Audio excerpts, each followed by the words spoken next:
seorang suami bersafar bersama istrinya.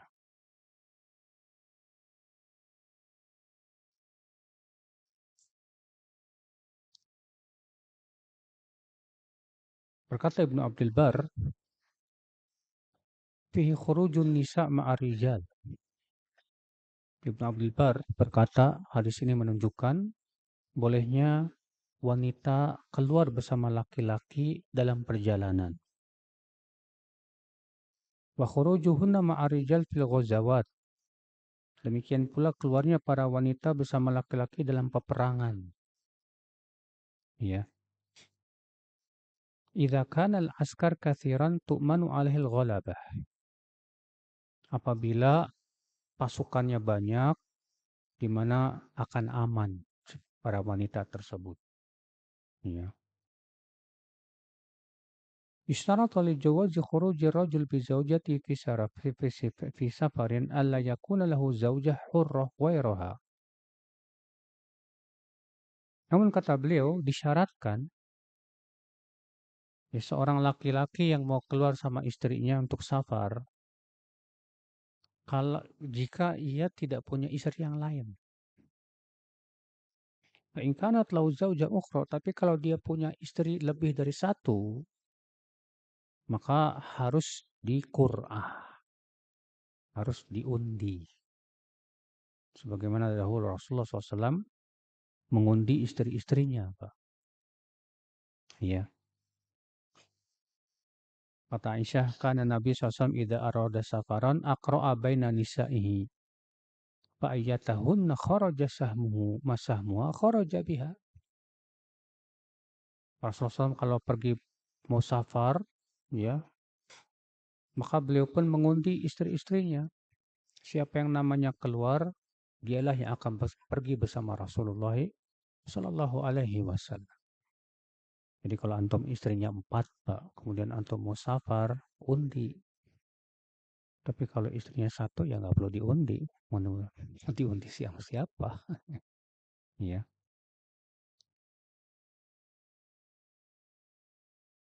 Faedah yang ketiga, kata beliau, Aisyah mengatakan di situ, ya, kami keluar bersama Rasulullah pada sebagian safarnya. Tapi Aisyah tidak menyebutkan safar di situ, ya, dalam rangka apa dan kemana.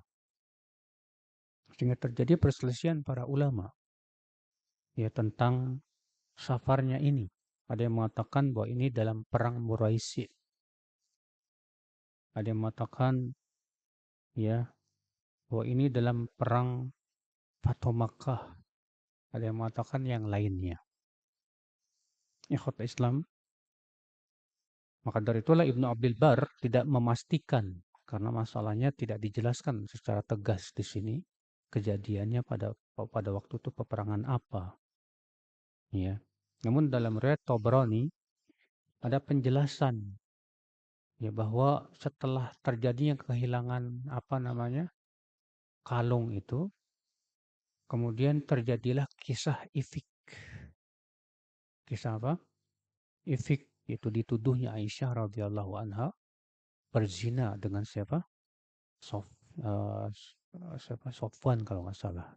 Iya. Aisyah berkata, lama kana min amri aqdi, maka naqala ahlul ifk maqalu. Ketika kejadian kalungku hilang, maka kemudian berkatalah orang-orang ahlul ifk. Ahlul ifk itu artinya orang-orang yang menuduh Aisyah radhiyallahu anha berzina. Iya. Berarti ini menunjukkan, kata beliau, bahwa turunnya kisah ini mutaakhir anil Muraisi, lebih terakhir dari perang Muraisi. Ya, Allahu a'lam. Faedah yang kelima, kata beliau, ucapan Aisyah mengatakan, sehingga apabila kami berada di sebuah tempat baida atau Zatul Aish, Zatul Jaish, ya. Dan Zatul Jaish itu, ya, tempatnya antara Madinah dan Khaybar. Zatul Jaish itu tempatnya antara Madinah dan apa? dan Khaybar.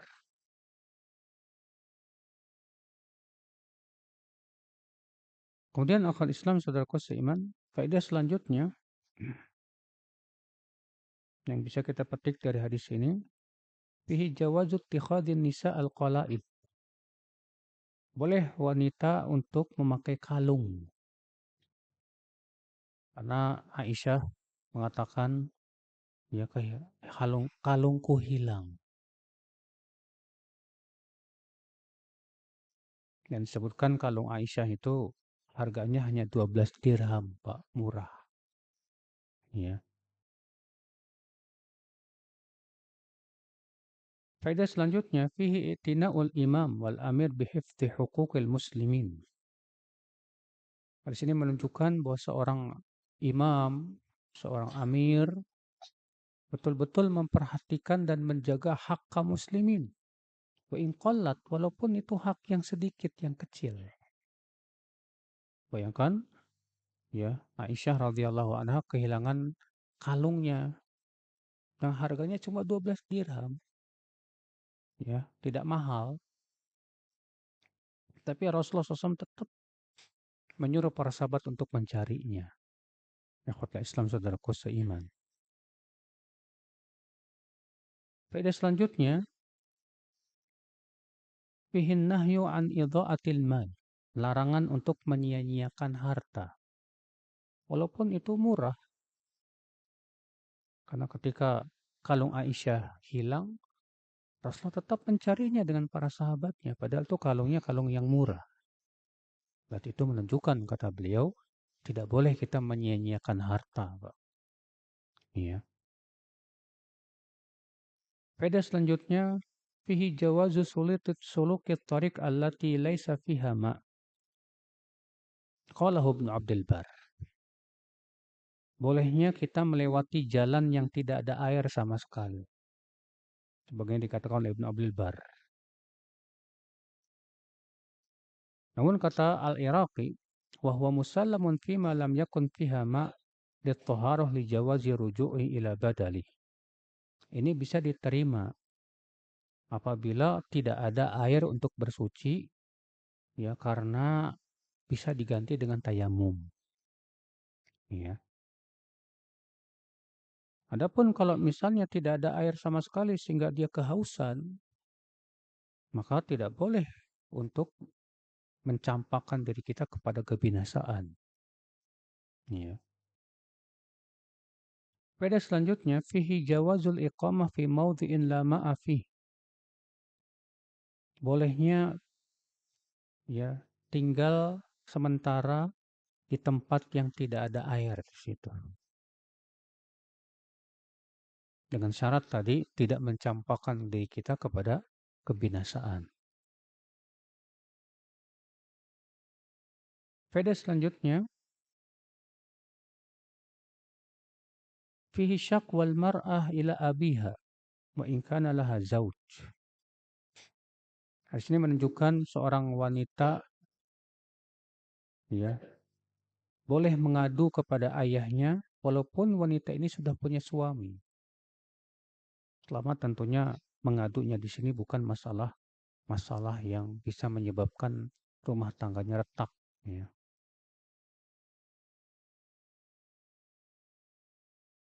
Faedah selanjutnya, fihi nisbatul fi'il ila man kana sababan fihi. Di sini menunjukkan, kata beliau, bolehnya menisbatkan perbuatan kepada orang yang menjadi sebab terjadinya perbuatan tersebut. Bolehnya menisbatkan perbuatan kepada orang yang menjadi sebab terjadinya perbuatan tersebut. Walaupun dia bukan pelakunya, tapi dia penyebabnya. Ya. Misalnya kalau antum menyuruh seseorang, kamu bunuh dia. Jadinya pembunuhan gara-gara antum. Maka antum bisa disebut pembunuh? Ya. Ya. Dari mana kita ambil faedah ini, kata beliau? Yaitu perkataan para sahabat, aqamat bi Rasulullah SAW wa bin nas. Aisyah membuat Rasulullah SAW dan manusia ya berhenti. Artinya gara-gara Aisyah. Ya. Faedah selanjutnya, fihi jawazu dukhuli rajul ala ibnatihil mutazawwijah. Wa in kana zawjuha indaha. Idza lam yakun mukhtaliyan biha li hajatihi. Bolehnya seorang ayah masuk ke anak wanitanya walaupun di sisinya ada suaminya. Karena di situ Abu Bakar langsung masuk kepada Aisyah dalam keadaan ya Rasulullah sedang tidur di atas siapa? Di atas paha Aisyah. Faedah selanjutnya fihi ta'dibur rajul waladahu bil qaul wal fi'l wad darb wa in kana balighan aw imra'ah kabirah mutazawwijah. Hadis ini menunjukkan boleh seorang ayah memberikan pelajaran kepada anaknya dengan ucapan ataupun perbuatan, bahkan dengan memukul. Walaupun anaknya tersebut, anak wanitanya tersebut sudah punya suami. Ya. Kenapa? Karena Abu Bakar nyubit pinggangnya Aisyah sampai Aisyah kesakitan. Dan Aisyah nggak bisa gerak karena masalahnya Rasulullah sedang tidur di atas pahanya. Ya.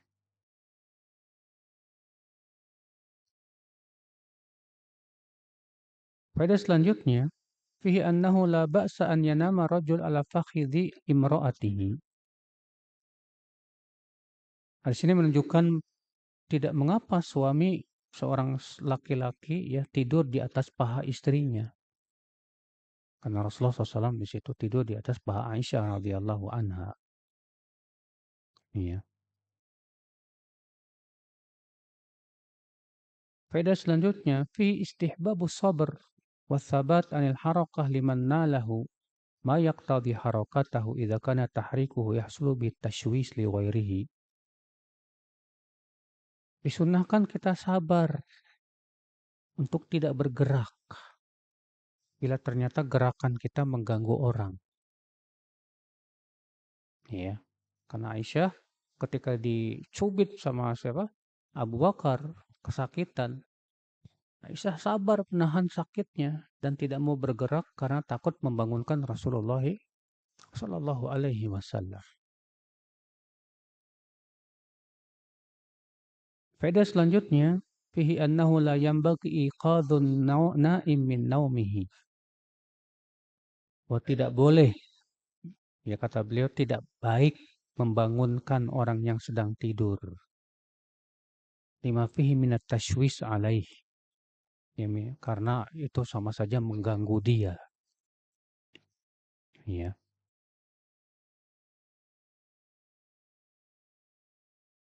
Kecuali kalau tidurnya itu membuat dia lalai dari sholat, Pak, maka wajib dibangunkan atau melalaikan kewajiban.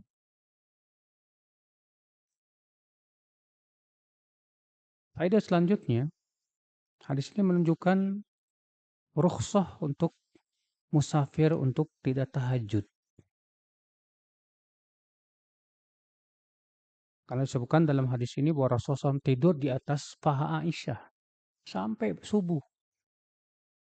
Berarti di situ Rasulullah SAW tidak sholat tahajud. Ya. Padahal Rasulullah SAW sangat ditekankan oleh Allah untuk sholat tahajud. Bahkan sebagian ulama mengatakan bahwa tahajud bagi Rasulullah SAW itu wajib. Tapi untuk keadaan dalam safar, apalagi itu safarnya melelahkan sekali, maka pada waktu itu diberikan rukhsah.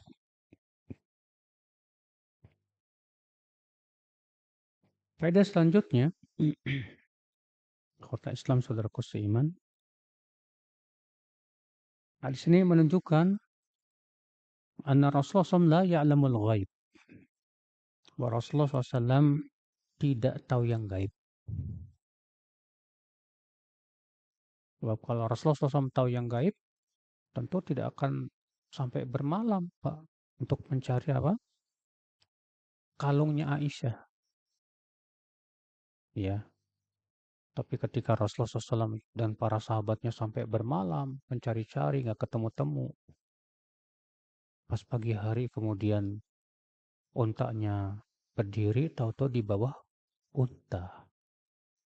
Ya, itu menunjukkan bahwa Rasulullah SAW apa namanya tidak tahu yang gaib. Tidak seperti yang diklaim oleh orang tasawuf. Orang sufi mengatakan katanya Rasulullah itu tahu yang gaib. Buktinya katanya Rasulullah SAW apa namanya memberitakan tentang perkara-perkara yang gaib, tentang tanda hari kiamat dan yang lainnya. Kita katakan ya Rasulullah SAW tidak tahu yang gaib. Adapun Rasulullah memberitahu yang gaib itu diberitahu oleh Allah Subhanahu wa taala, bukan berarti Rasulullah tahu yang gaib. Ya. Ikhwata Islam saudaraku seiman.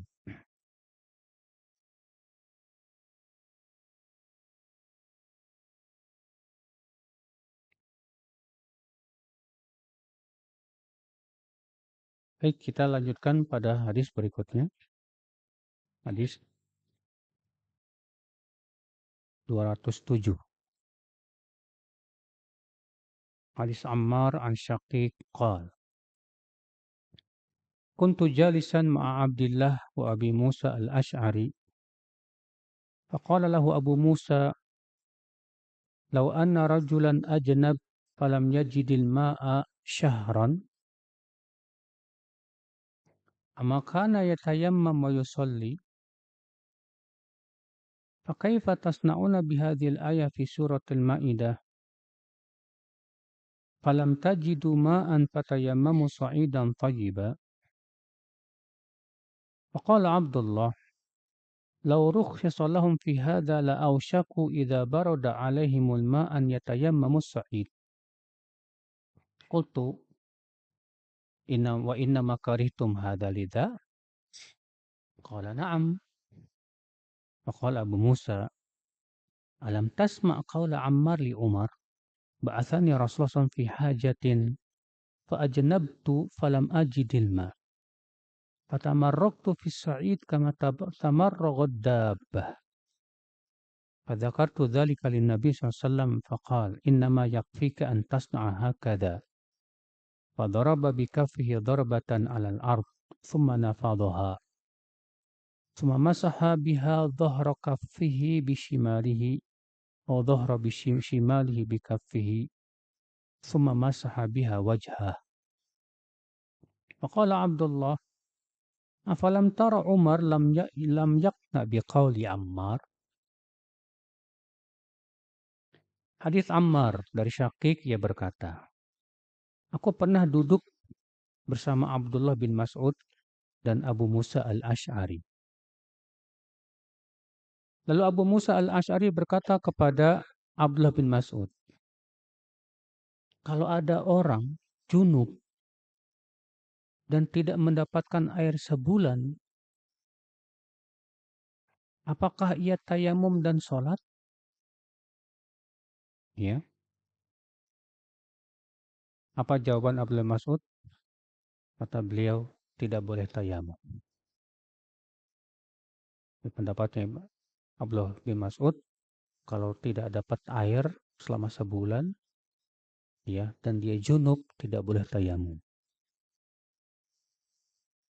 Maka Abdullah, ya, maka ya, apa namanya, Abu Musa al-Ash'ari berkata, "Fakaifa tasna'una bihadhil ayah fi suratil Ma'idah?" Lalu, bagaimana dengan ayat surat Al-Ma'idah yang menyebutkan tentang tayamum? Allah berfirman, "Falam tajidu ma'an fatayammamu sa'idan thayyiba." Jika kalian tidak mendapatkan air, maka tayamumlah dengan sa'id yang thayyib. Artinya Abu Musa berhujah kepada siapa? Ibnu Mas'ud. Karena pendapat Ibnu Mas'ud nggak boleh tayamum. Ya. Maka Abu Musa berhujah dengan ayat ini. Terus bagaimana dengan ayat ini? Ayat ini mengatakan jika kalian tidak mendapatkan air maka tayamumlah. Kata Abdullah bin Mas'ud apa? Kalaulah diberikan keringanan untuk mereka tayamum, hampir-hampir nanti ada dingin, ya, dingin dikit aja mereka langsung tayamum dengan sore. Maksudnya Abdullah bin Mas'ud berpendapat kenapa beliau melarang tayamum? Karena takut orang bermudah-mudahan dengan tayamum. Ya. Kata Abu Musa al-Ash'ari, jadi engkau tidak menyukai tayamum gara-gara itu alasannya. Karena takut orang bermudah-mudahan. Kata Ibn Mas'ud, iya. Kata Abu Musa, apa engkau tidak pernah mendengar ucapan Ammar bin Yasir kepada Umar, di mana Ammar berkata, Rasulullah SAW mengutusku pada sebuah keperluan. Lalu aku pun junub dan aku tidak mendapatkan air. Maka aku pun kemudian tamarraktu fi sa'id. Aku pun berguling-guling di atas tanah. Sebagaimana binatang itu berguling-guling di atas pasir. Lalu aku sebutkan itu kepada Nabi SAW. Lalu Rasulullah SAW bersabda, sesungguhnya cukup buat kamu melakukan seperti ini. Lalu beliau pun pukulkan dua telapak tangannya ke bumi. Kemudian Rasulullah pun, ya, nafadha. Nafadha itu artinya supaya debunya nggak ini Pak, nggak banyak di mana, di telapak tangan. Kemudian beliau mengusap bagian punggung dari telapak tangannya dengan tangan kirinya atau punggung kirinya dengan telapak kanannya. Kemudian beliau mengusap wajahnya.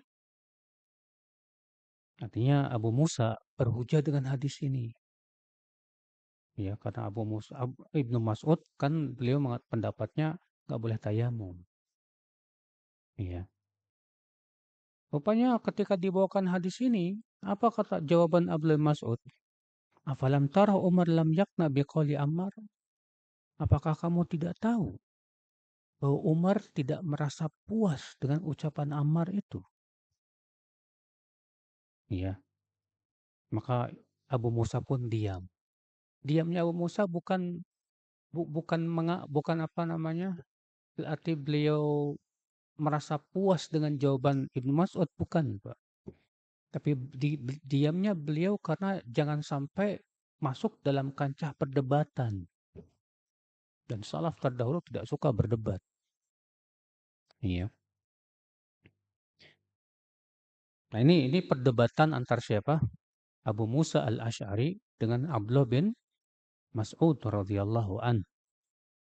Itu menunjukkan Pak bahwa para sahabat terdahulu terkadang mereka berdebat ya untuk membahas sebuah ilmu. Ikhwatul Islam saudaraku seiman rahimani rahimakumullahu jami'an. Baik, dari hadis ini akal Islam saudaraku seiman rahimani rahimakumullahu jami'an, kita ambil faidah.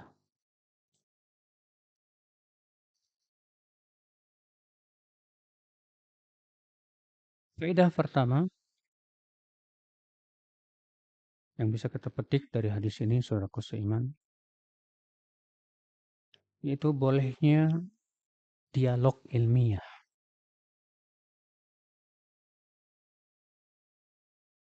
Hadis ini menunjukkan bolehnya dialog apa?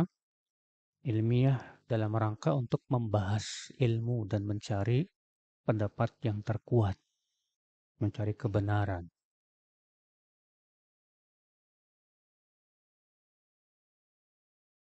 Demikian para sahabat terkadang mereka berdialog untuk mencari pendapat yang paling kuat. Di sini terjadi dialog antara Abu Musa al-Asy'ari dengan Ibnu Mas'ud. Ibnu Mas'ud pendapatnya tayamum ya tidak baik. Sebaiknya jangan tayamum. Alasan Ibnu Mas'ud adalah supaya orang tidak bermudah-mudahan dengan tayamum. Akhirnya beliau malah melarang tayamum. Abu Musa al-Ash'ari mengatakan tetap tayamum karena ada dalil dari Al-Quran dan hadis. Kata Ibnu Abdul Bar, setelah itu para ulama tidak ada yang berpendapat satupun dengan pendapat Ibnu Mas'ud. Ya. Kenapa? Karena dalil sudah jelas. Dari Al-Quran, hadis pun juga jelas.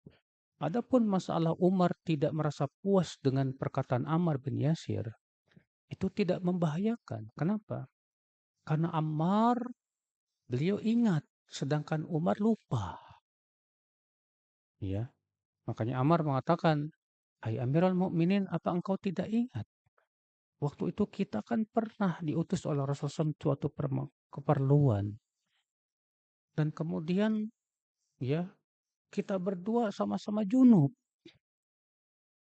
Adapun engkau tidak sholat. Sedangkan aku berguling-guling di atas pasir. Kemudian ketika kita telah pulang ke kota Madinah, kita tanyakan itu ke Rasulullah SAW. Ternyata Rasulullah mengatakan, cukup bagi kamu tayamum. Apa kata Umar? Rupanya Umar nggak ingat juga, Pak. Ittaqillah ya Ammar. Bertakwalah kamu kepada Allah, hai Ammar. Kata Ammar, ya ini syi'ta lam uhadith bih. Kalau kamu mau, ya aku tidak akan sampaikan hadis itu. Maka kata para ulama apa? Ammar siqah, seorang sahabat. Tidak mungkin Ammar berdusta. Adapun lupanya Umar bukan hujah yang menunjukkan akan keraguan adanya hadis tersebut. Apalagi kaidah mengatakan ya bahwa al-muthbit muqaddam 'ala nafi. Yang menetapkan ada lebih didahulukan daripada yang mengatakan tidak ada. Yang hafal lebih didahulukan daripada yang lupa. Makanya para ulama tidak ada satupun yang mengamalkan pendapat Ibnu Mas'ud. Demikian pula pendapat Umar yang mengatakan di mana Umar juga pendapatnya sama dengan Ibnu Mas'ud. Itu tidak boleh tayamum. Alasannya tadi, kenapa mereka melarang tayamum? Karena takut orang bermudah-mudahan. Itu namanya saddu dzari'ah, Pak. Saddu dzari'ah itu artinya menutup pintu supaya orang tidak bermudah-mudahan. Dilarang. Tapi ya tidak bisa dijadikan hujah. Kenapa? Karena ayatnya jelas, hadisnya jelas. Bagaimana kita akan menolak ayat dan hadis hanya karena takut itu bisa membuka apa? Pintu bermudah-mudahan. Ya. Makanya tidak diterima oleh para ulama, Pak. Justru terjadi ijma. Seluruh ulama sepakat akan disyariatkannya tayamum. Ikhwata Islam saudaraku seiman, rahimani wa rahimakumullah jami'an. Di sini kita ambil faedah, Pak, yaitu bahwa berdialog ilmiah itu hendaknya dengan hujah dan dalil, bukan dengan sebatas pendapat. Ya. Makanya kalau kita kumpulkan dialog-dialog para sahabat, Pak, dalam masalah ilmu, Masya Allah, Pak, mereka berhujah selalu dengan dalil, hujah, dalil. Ya, pernah Abu Bakar ingin memerangi suatu kaum yang tidak mau bayar zakat. Apa kata Umar? Bagaimana kamu memerangi suatu kaum yang masih mengucapkan la ilaha illallah hanya karena mereka tidak bayar zakat? Sementara Rasulullah bersabda, umirtu an uqatilan nas hatta yashhadu an la ilaha illallah. Fa idza fa'alu dzalika asamu minni dima'ahum wa amwalahum ya illa bihaqqi. Aku diperintahkan untuk memerangi ya manusia sampai mereka bersyahadat la ilaha illallah. Kalau mereka melakukan itu, terpeliharalah darah dan harta mereka. Kecuali dengan haknya. Apa kata Abu Bakar? Demi Allah, aku akan perangi orang yang membedakan antara sholat dan zakat. Karena zakat adalah hak harta. Ya. Pernah Ibnu Abbas juga berdebat dengan Zaid bin Thabit tentang permasalahan seorang wanita haid, ya, yang apa namanya, mau pulang tapi belum tawaf wada. Belum tawaf apa? Wada. Apakah dia langsung pulang atau tetap dia harus menunggu sampai suci baru kemudian tawaf wada? Zaid bin Thabit pendapatnya nunggu sampai suci baru tawaf wada. Tetap nggak boleh pulang. Ibnu Abbas pendapatnya apa? Boleh langsung pulang tanpa tawaf wada. Jadi dialog. Apa yang terjadi? Kata Ibnu Abbas, kalau kamu tidak merasa puas dengan pendapatku, silakan kamu tanya kepada istri-istri Nabi SAW. Pergilah Zaid bin Thabit kepada istri-istri Nabi SAW. Kembali lagi lah kepada Ibnu Mas'ud sambil tersenyum dan berkata, "Sodakta, kamu benar Ibnu Abbas, aku yang salah." Iya. Ikhwatul Islam, saudaraku seiman, rahimani wa rahimakumullah jami'an. Di sini kita ambil faedah selanjutnya akal Islam yang bisa kita petik dari hadis ini.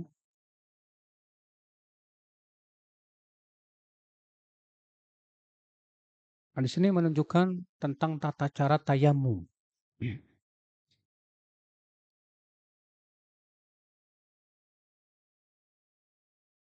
Yang pertama, di situ disebutkan bahwa Allah mengatakan fatayammamu sa'idan thayyiba.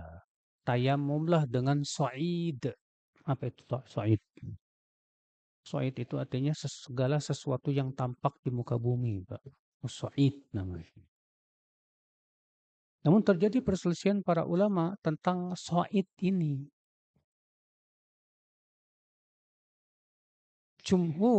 Pendapat Imam Malik dan Abu Hanifah mengatakan sa'id adalah segala sesuatu yang tampak di muka bumi.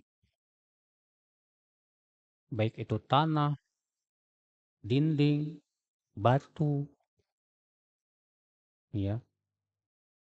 Sementara pendapat Imam Ahmad bin Hambal dan seingat saya juga Imam Syafi'i bahwa sa'id itu harus tanah, harus debu. Ya. Berdasarkan hadis wa turbatuha lana tahur, dan tanahnya itu sebagai alat bersuci untuk kita. Di situ Nabi SAW menentukan ya bahwa yang dimaksud dengan so'id itu turbah. Apa itu turbah? Tanah. Ya. Namun dalam hal ini Pak wallahu alam pendapat jumhur yang lebih kuat. Kenapa? Karena disebutkan dalam hadis riwayat Ibnu Khuzaimah bahwa Rasulullah SAW pernah berpas-pasan dengan seorang sahabat. Lalu sahabat ini mengucapkan salam, Assalamualaikum. Maka Rasulullah SAW waktu itu dalam keadaan tidak di atas kesucian. Maka beliau pun langsung pergi ke sebuah tembok. Pergi ke sebuah apa? Tembok. Lalu kemudian tayamum dengan tembok itu. Setelah tayamum dengan tembok itu, Rasulullah pun kemudian menjawab salam. Waalaikumsalam warahmatullahi wabarakatuh. Iya. Ikhwata Islam, saudaraku seiman. Di situ Rasulullah SAW tidak tayamum dengan tanah. Tapi Rasulullah SAW di sini tayamum dengan apa? Tembok. Berarti itu menunjukkan saudaraku seiman, wasa'id di sini lebih umum daripada apa? Tanah.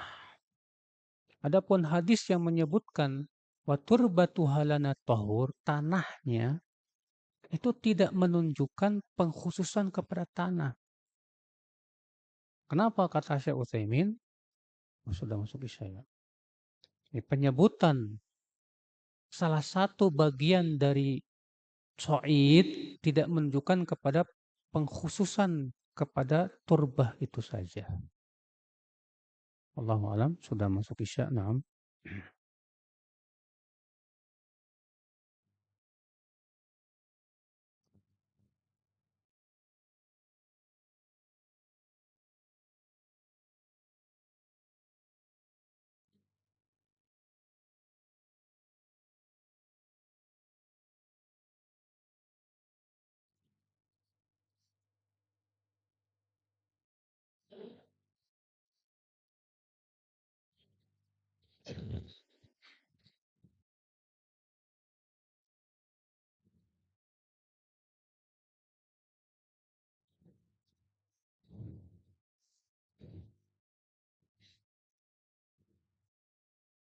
Allahu Akbar, Allahu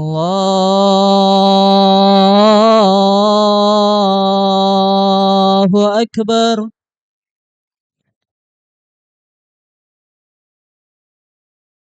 Allahu Akbar, Allahu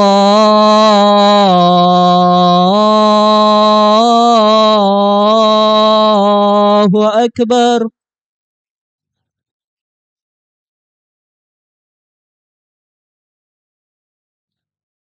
Asyhadu an la ilaha illallah.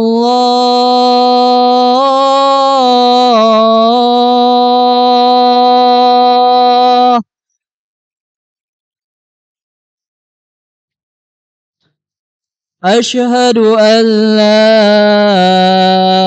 ilaha illallah.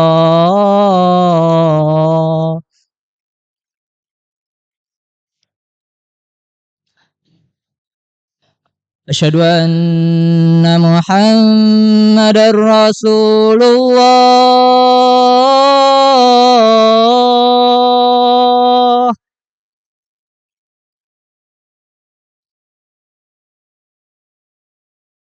Asyhadu anna Muhammadar Rasulullah.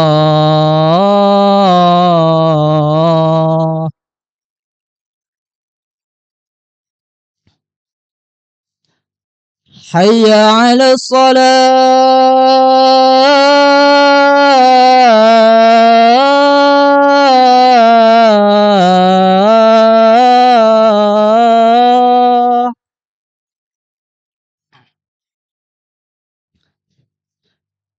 Hayya 'alas shalah.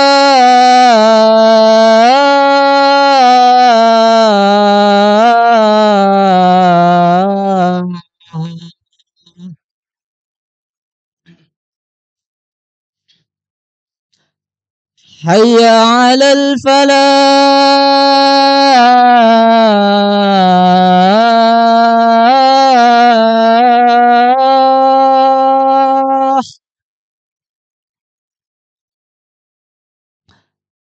Hayya 'alal falah.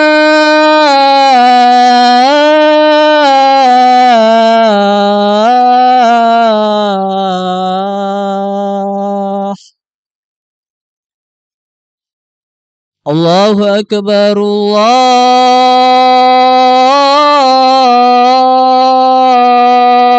Akbar. La